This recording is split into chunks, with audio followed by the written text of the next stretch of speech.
Hello, it's Pip. I haven't done a video like this in a little while, so I might be a bit rusty, but I wanted to share my Garden Galaxy base. So, what I think I'll do is I'll explain a little bit of the game to people, so if they are interested in playing, they can then scoot off and explore at their own pace, because part of the joy is finding out the items that you get to use and the catalogue of stuff as it unfurls. And then people who don't mind spoilers, whatever that ends up meaning in this game, can stick around and come on a little base tour. So for the explanation, you start the game not exactly with this setup, but it has a tutorial. I thought I would just try and recreate it for ease of explaining what I'm doing. So you have a relatively plain starting zone. You have these creatures are the things, the visitors that will turn up in your space. They have a sort of black cone design and then a flame type effect coming out of their little heads, like a ponytail or an exploding volcano. Exploding would look different. So as they visit your garden, or at the moment space, you click on them and they drop coins or other tokens. What you do is you feed them to the little gremlin inside the cauldron, and it will spit out in return items that you can then use to build out your terrain, build out your whatever you're working on, really.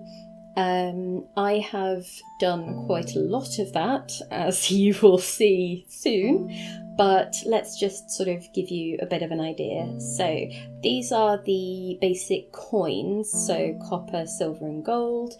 These you'll get a lot of, these a bit less, these, fewer still.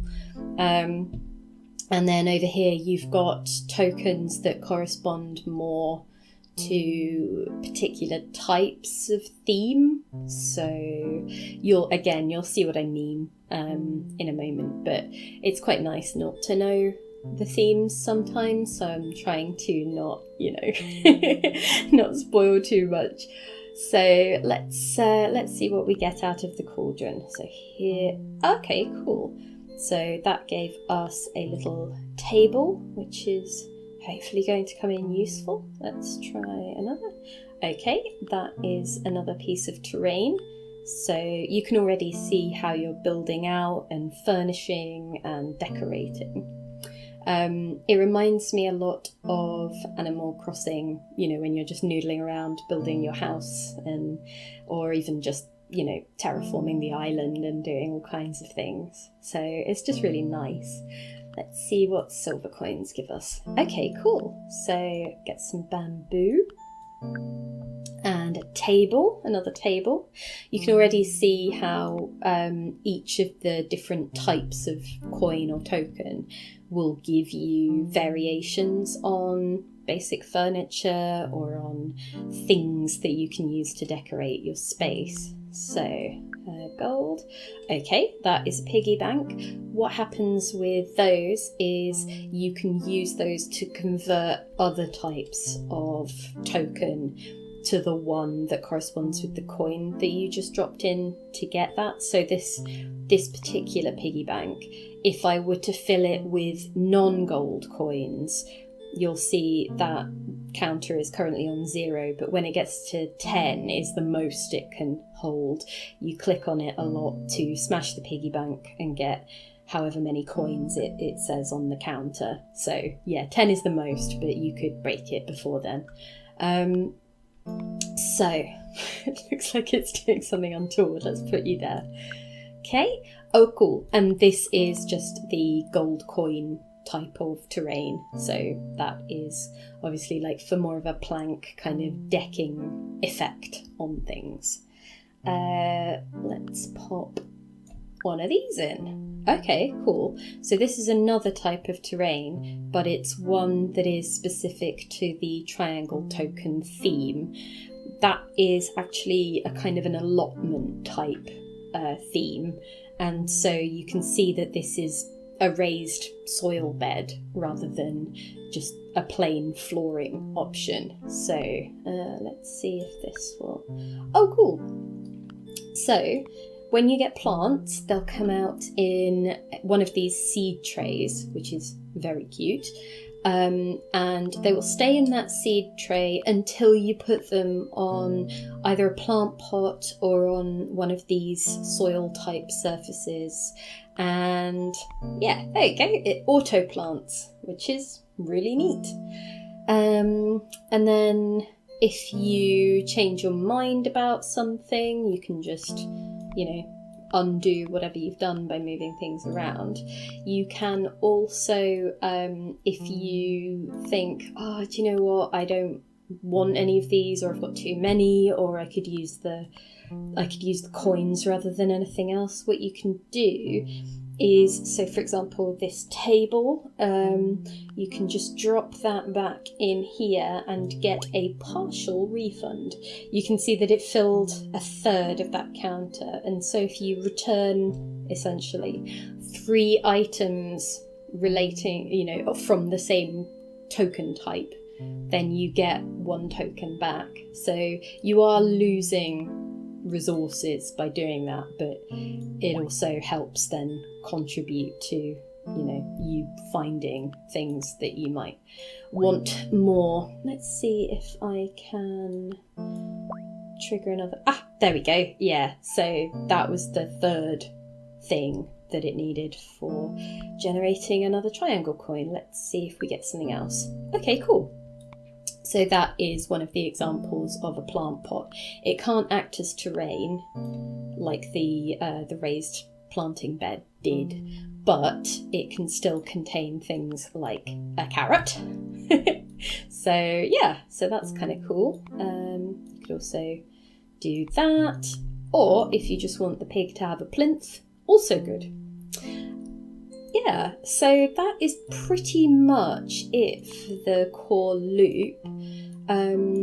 Over time, more of these little friends will appear. They're not generating here right now because I've got a lot of space set up just to the right of the screen, so they will all be over there. I was kind of hoping one might spawn in, but yeah, so I can show you that, but we will be almost immediately in massive spoiler territory. So if you want to play relatively without spoilers, or without any further sense of things that you might find or surprises you might get or stuff that's just cool, I would absolutely say stop watching now and then maybe come back once you've played a bit more yourself, or those kind of good things. Otherwise, will you come and see my base? Okay, so let's scroll out a bit. Yeah! Okay, I'm going to take this with me. So, put that there, and I can talk you through things a little bit. So, this is actually the newest space. I started building out a kind of a formal garden. I think I had a short-lived attempt at streaming the Marie Antoinette TV series in the background, and so there was a slight sort of Versailles kind of moment that I guess made its way through into this space. You can see that there are these partitioning kind of options, there's hedges, there's these balcony pieces, there's other ways to augment that. There's a lot of smart object snapping, I guess, in the game. So obviously there's this grid arrangement that you work within, but then you can see how the game is automatically converting these pieces of balcony into continuous strips with actual endpoints and things, whereas when you see them just isolated, they have this particular format. So that's really cool. So you can also, they will figure out corners for you. So that's pretty awesome. And then you can just dump a hydrangea pot on top. So that's cool. You also have these wonderful water tiles. So these will just be plain water tiles. You can see there, it's type of terrain. And then you get things like this, which is similar, but the water cascades over the edge.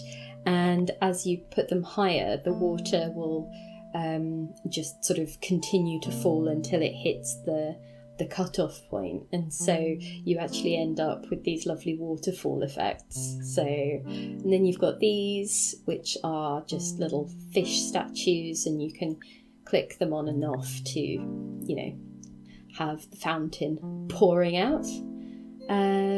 Yeah, and then there's just loads of these water lilies and lily pads and other kinds of aquatic options. It's basically duckweed type top level stuff, but it's what prompts there to be a fish in the water, which is just nice, really. They're braziers that help it gives the boost to the visitor creatures. So these are the visitor creatures in the wild, as in outside their little cauldron confines. And then if you have more of these, you'll get more visitors capable of spawning. It lifts the cap on visitors at any one time, so you can leave it longer between needing to round them up. What else do we have here? So this is a cardboard box. It's for storage, and so I was using it to bring stuff from the cauldron to here so that I could work without having to, you know, constantly be back and forth. These various ways of watering stuff, so this fish, this watering can, they will let the plants grow. So you start off with a small plant, and then you can water it and it'll go sparkly, and then it'll get a bit bigger, which is nice. These are maximum size, but I'll tell you what, something that you can do to reset the size of your plants is you can box them up again. So what I'll do is I will put this back in the box. There we go. So this is the size that they start at, and then you can just chuck some water on it, and you wait a while, and it will grow. It's right click to make things rotate, and you can add some visual variety that way, which is neat. With the roses, obviously, well, maybe not obviously, but you can see that they are different sizes and different directions. So the directional thing is just that I have twisted them round a bit. The other stuff is something that I found more interesting, which is that you can use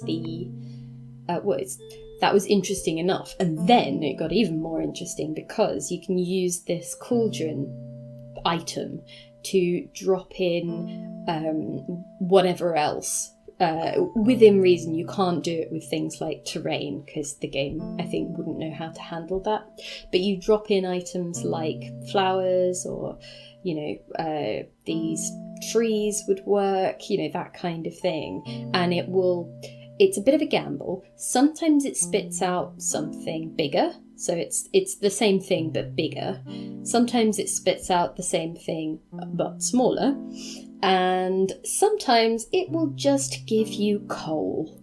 So, you want to be a bit careful with that if it's like the only item you have of that kind, and you're not, you're finding it hard to find more of them. So that is a bit of a thing. And the size thing isn't just shifting it through the states that you get with the watering can. What it's doing is actually it is capping the the actual finished size of the item at a higher or a lower level, and start. Basically, it's just scale shifting. So this will be the bigger item and watered 3 times. This is making a normal rosebush smaller, and I think that one hasn't been watered at all. So you can kind of see that they can end up very different size-wise, and that just really helps with making an area look a bit more natural, I would say. Oh, and you can see that I'm still experimenting here, because this is these are fairy light branches basically, and I've been thinking maybe they would work as a kind of sitting on top of the balcony decoration. Not sure, but yeah. So that's that. It will eventually sprawl so much that this will need to be moved, but there we go. This is kind of part of my warehouse district? Question mark. What I've done is I have just essentially put a cardboard box right next to a visual reminder of what terrain type it contains. So here it is water. You can see the 2 water tiles here. Then it is this kind of brick almost. So it's got the plain brick, and then it's got the stepped brick. Here, with the more natural material things, the non-man-made substances for terrain, you'll get a slope rather than steps. And this doesn't have steps, but it does do that cool snap transformation.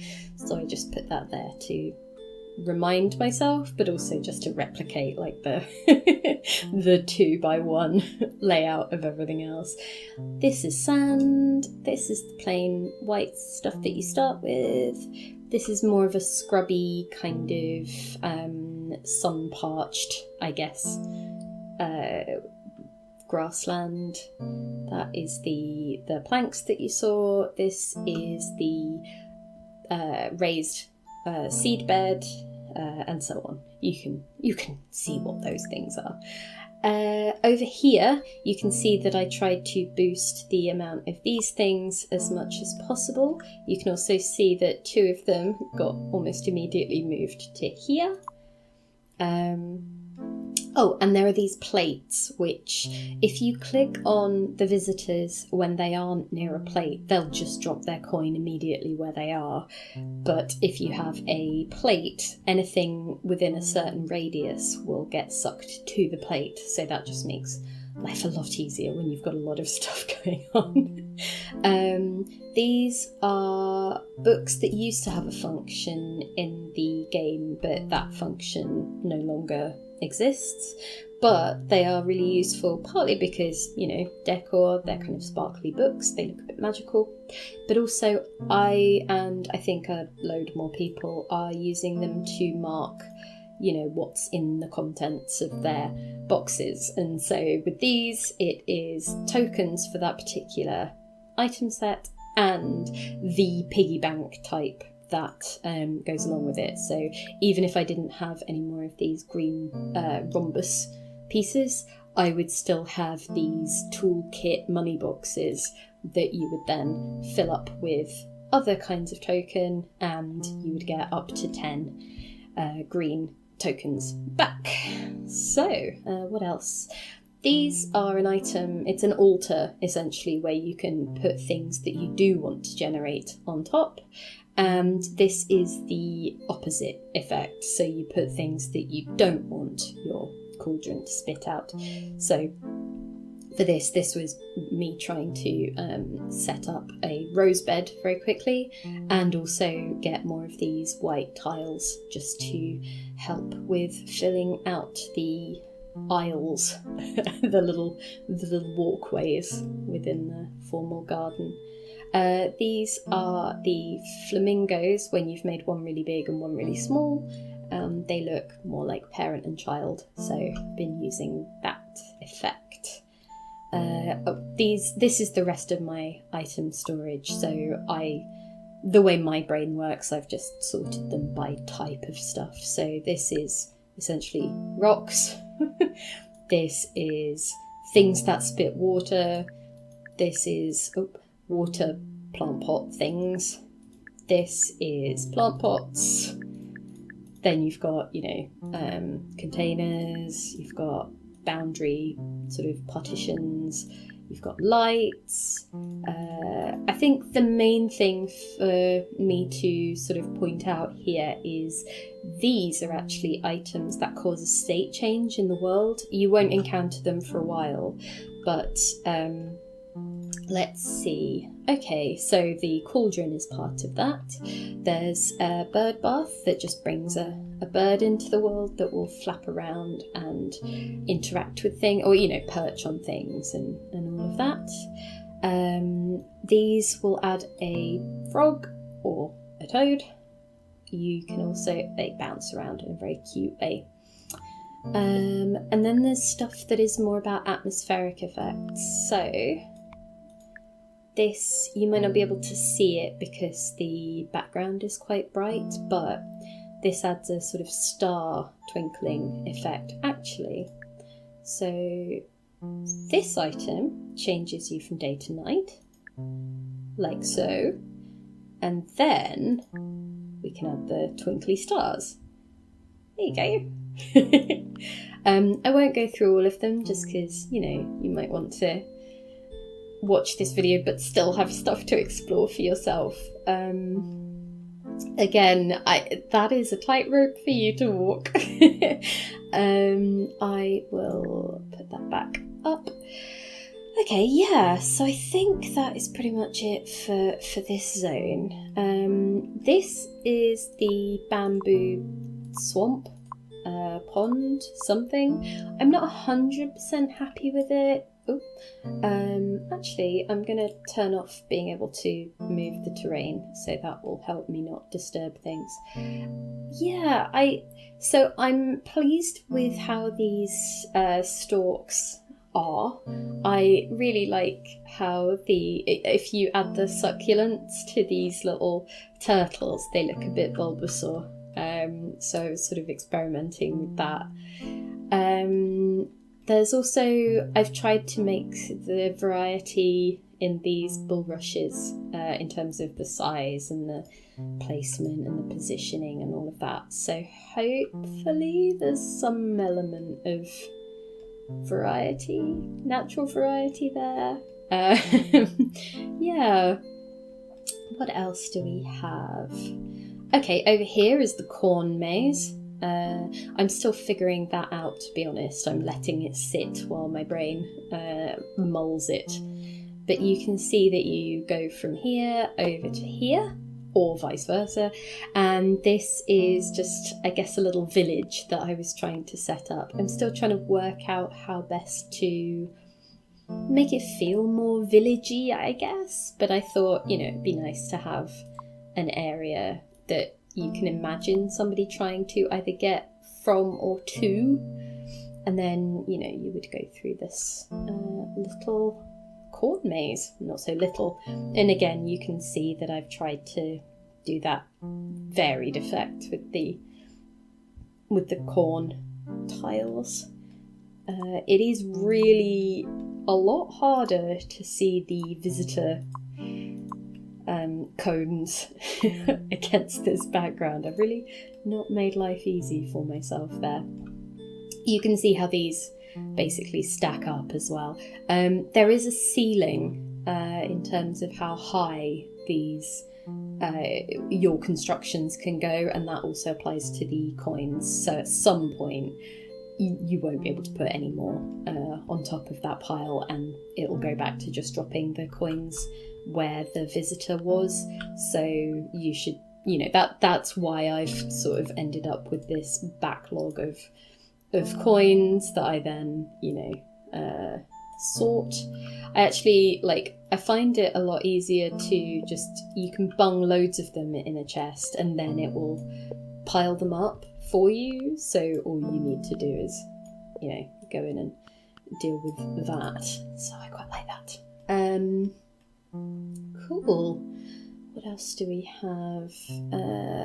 I love this part.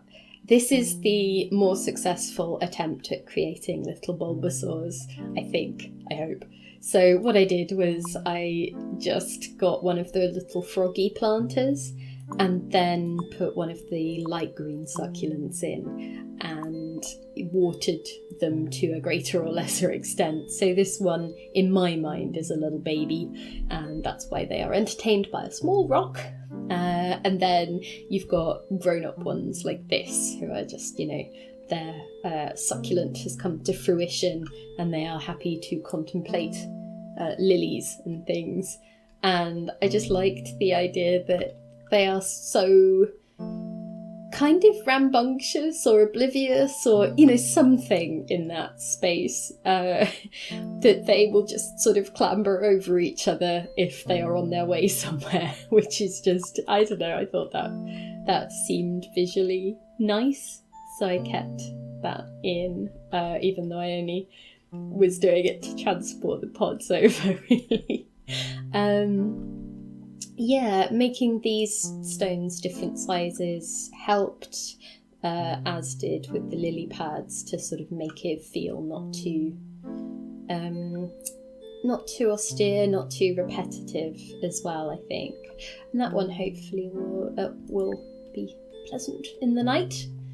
So yeah, and you can see these differing heights of waterfall, and yeah, it's just nice, really. It's a nice space to look at and to be entertained by, I hope. With this one I put the coin collector back here for a little bit, but I would only remember to empty it when it crept above the parapet, so I thought I would just move it onto here and it could just have, be a bit more like a feature. This is exactly the same as that, but it was the first time I tried it, and so rather than dismantle this and move it all up there, I completely made a copy.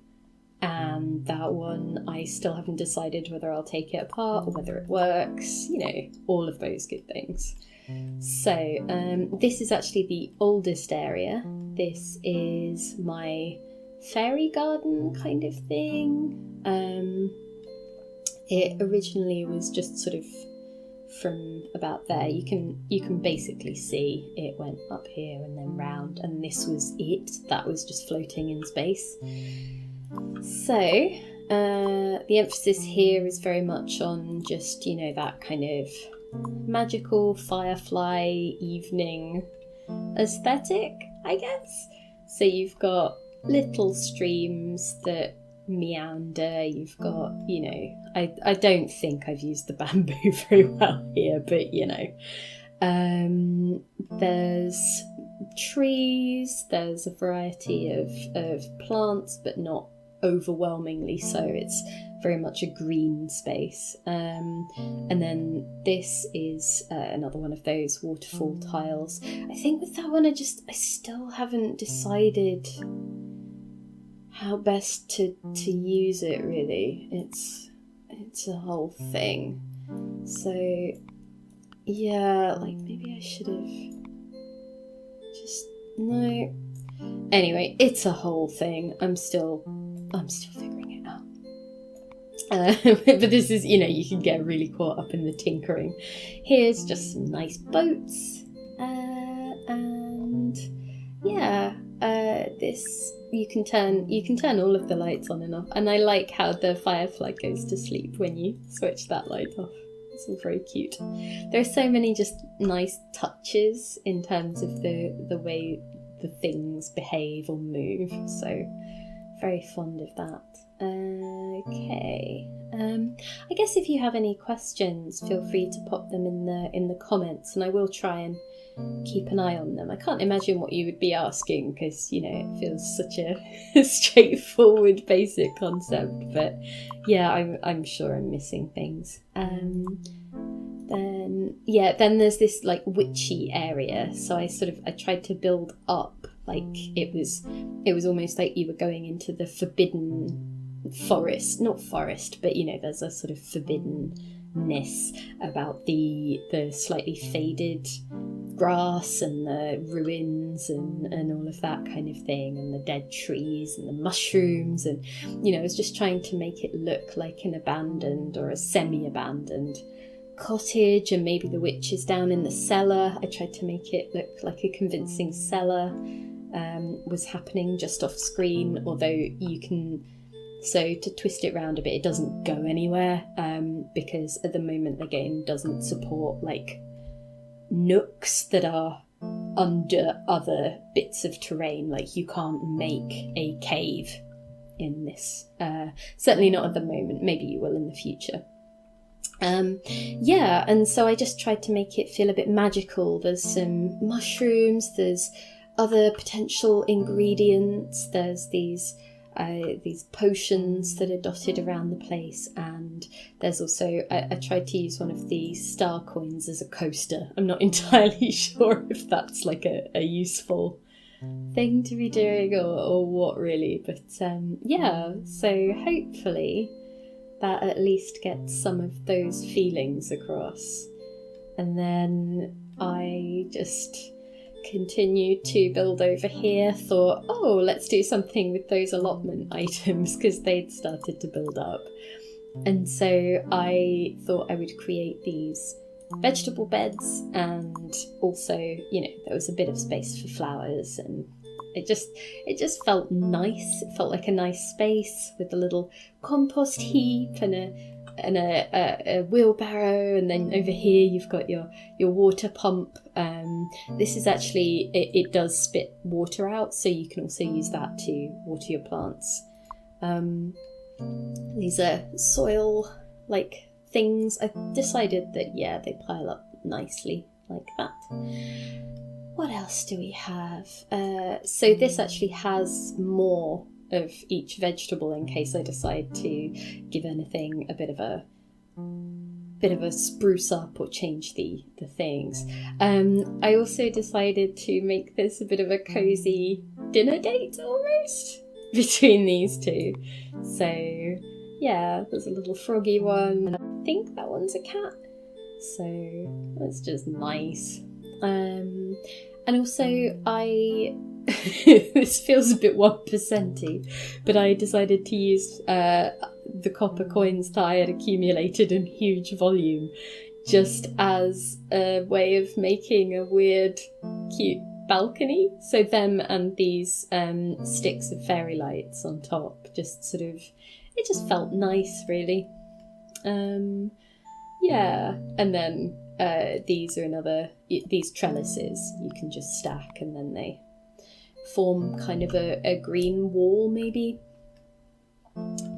Then I thought, well, maybe I should have a space for growing flowers. So you go up the stairs and you go to this raised bed where there are also sort of steps to go in.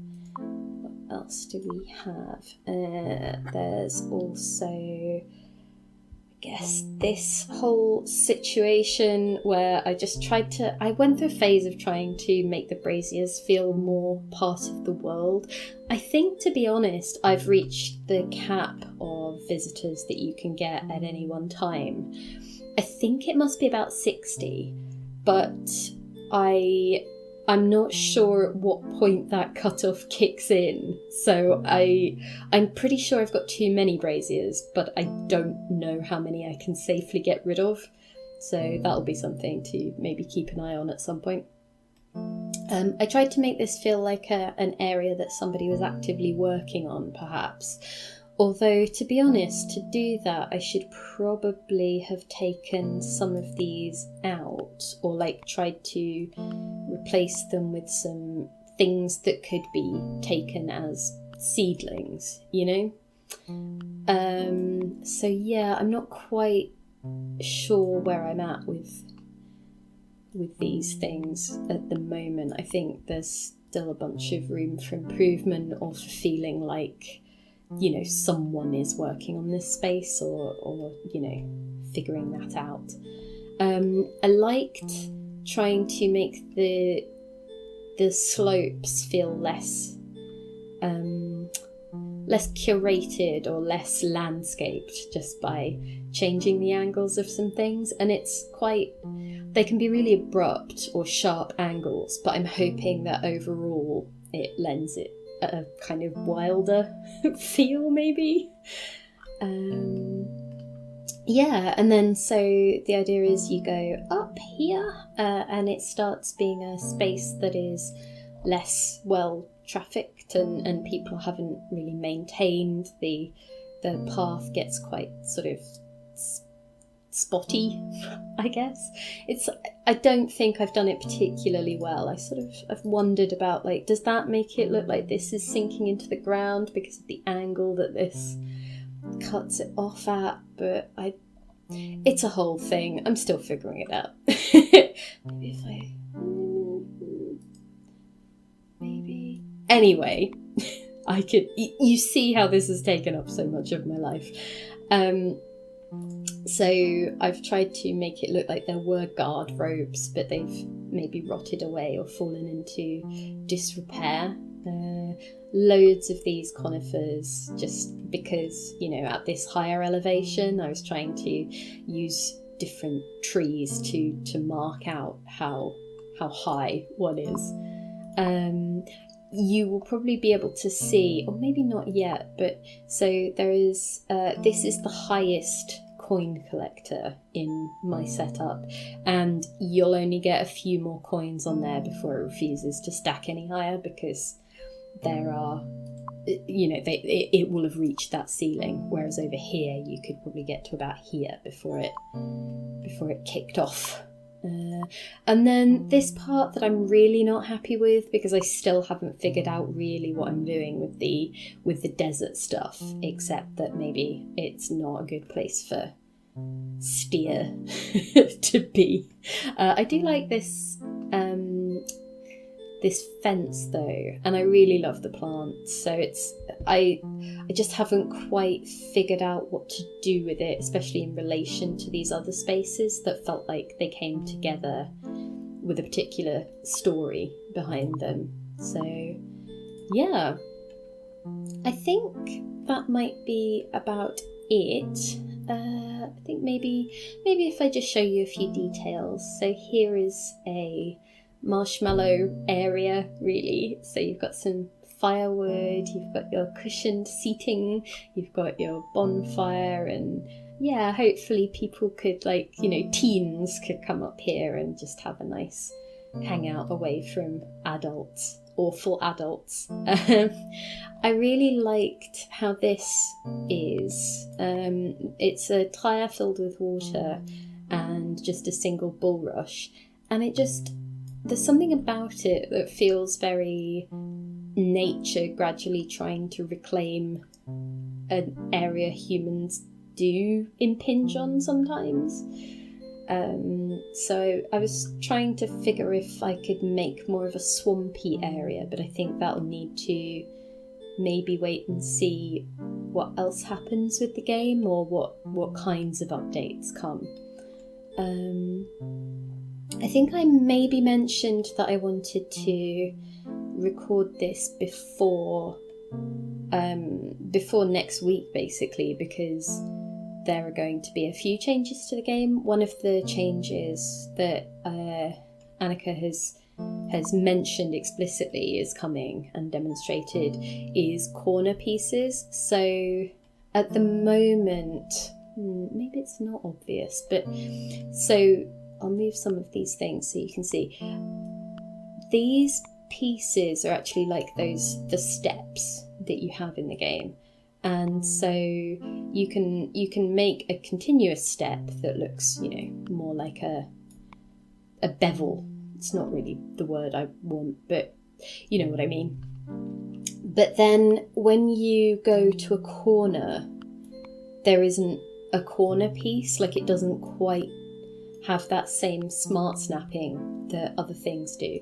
And what I've done is I have just tried to lean into it and put a corner piece in.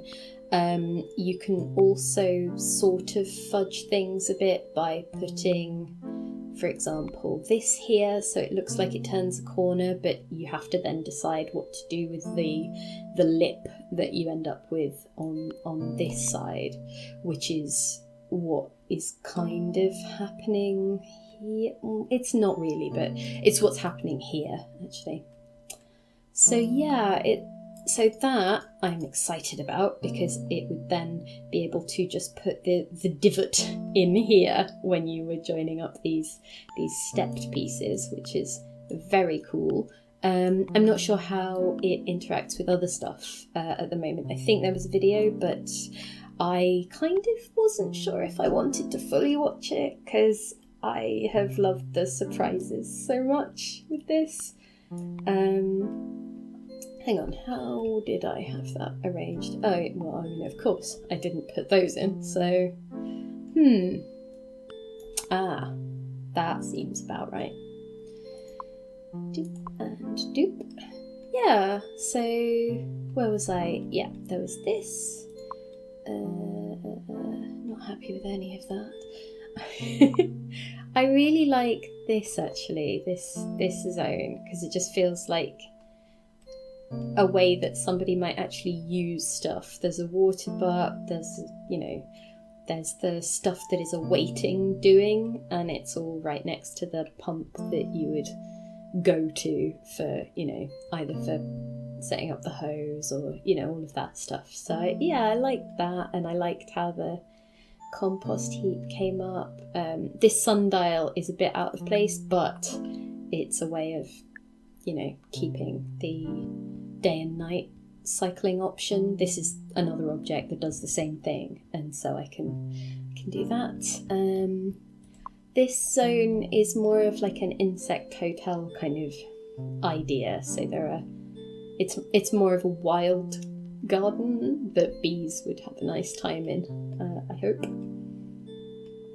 Yeah, I think I like how this came out, but I would maybe like to explore that illusion effect further with a different setup. So whether you could actually make it look like a staircase that went quite deep, or that there was like a whole other level of a building there, because I think I just haven't hammed it up in the way that perhaps it could be. Just move these things over. Doop, doop, boop. Yeah, I think this is actually maybe the area that I'm least happy with, but don't really want to change. Like, I like the colour palette, I like the vibe, but my goodness, every time I sort of spend a few minutes looking at it, I can see so many things that I should probably, or not probably, but like that I would like to change or fix or do. So, it's a hard life. Yeah, I think that is everything. Oh, I'll just show you this at night, really. Yeah, so there's just a lot of peaceful setting up of nice spaces, and hopefully you can see why I really enjoy it, really. Yeah, and then if you end up playing it, or if you have played it and you have a cool base or just something you want to share, like, it'd be really cool to see. So yeah, that would be nice. Try to give you a bit of, I don't know, a vista to end on, but maybe let's just zoom in on these little pals having a nice chat. Yeah. Okay, well, have a lovely rest of your day, whatever you're doing, and I am going to go back to thinking about what I can do with corner pieces. Okay, bye!